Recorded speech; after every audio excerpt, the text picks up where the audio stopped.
Mac, I'm on Tun Gamer, and today we're building a life-size Super Battle Droid from Star Wars Attack of the Clones Episode 2. This guy is the chunkiest thing I've ever built, and I definitely don't know where he's gonna go. So let's get into the video.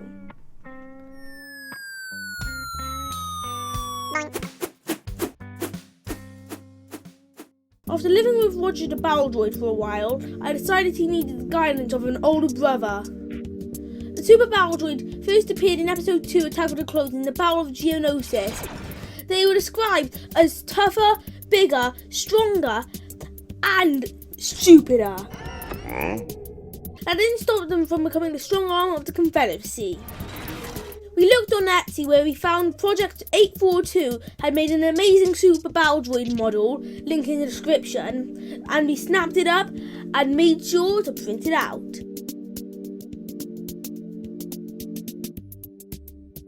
It took 2 months of printing on the trusty Bruiser and another 1 month of painting and putting it together.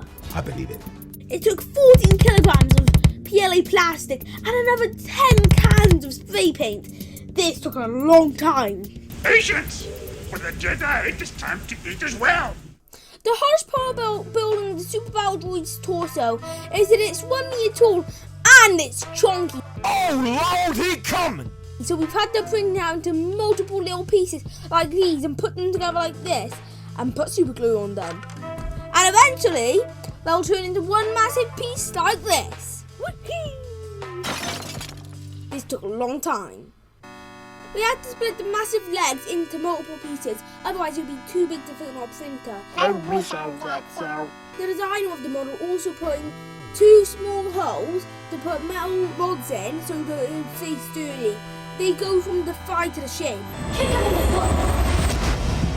Now that we've printed out all of the leg pieces, we can put it together with super glue and epoxy. That means that we can finally put our model to the test and see if it will stand up on its own. I've got legs. We also need to print out its arms. Once we glue together the thigh and shin, we've got some M6 tool thread and nylon nuts and attach them to the ankle and the knee. You can also get some M3 to attach them together and make them a bit more stiff, because at the moment you can move them around really easily so it'll fall over. For the shoulder joint, there's a captive ball joint in there for a full range of movement. Hello there. General mobility. When we put the elbow joint together, we had a bit of a disaster. It snapped, so now we had to print it out again with this piece and put 4 little holes in to put aluminium rods in and then resin it to hold it in place. This should hopefully do a lot better.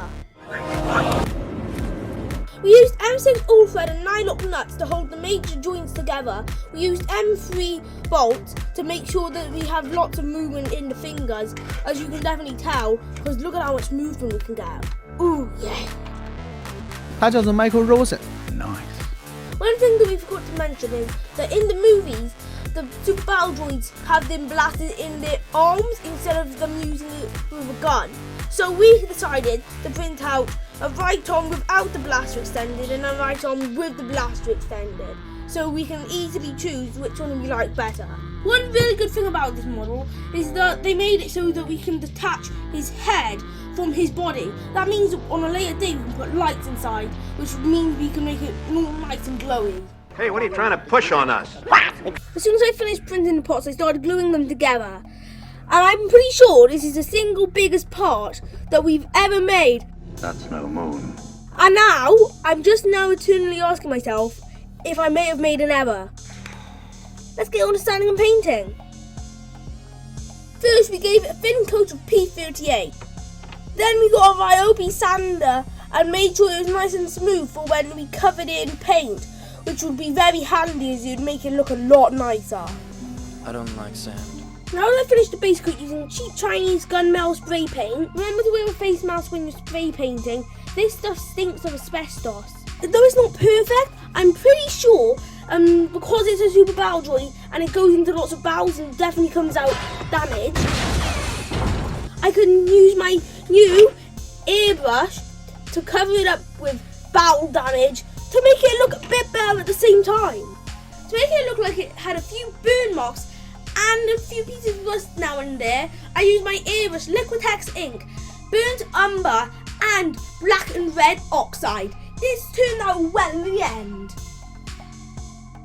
As you might be able to tell, it looks like it's been shot there and a few other places, and it's been lying in a scrapyard for years. We gave it a light coat of blue ink to make it look like it's made out of a bit of titanium. I think it looks absolutely incredible. This is by far the biggest project I've done in a bit of time. I have no clue where I'm going to put this, as we have ITO, we have Roger, we have Iggy, and even the pit droid takes up a lot of room. I have no clue where Super Battle Droid is going to go. So I'm 100 Tun Gamer, and I'll see you guys next time.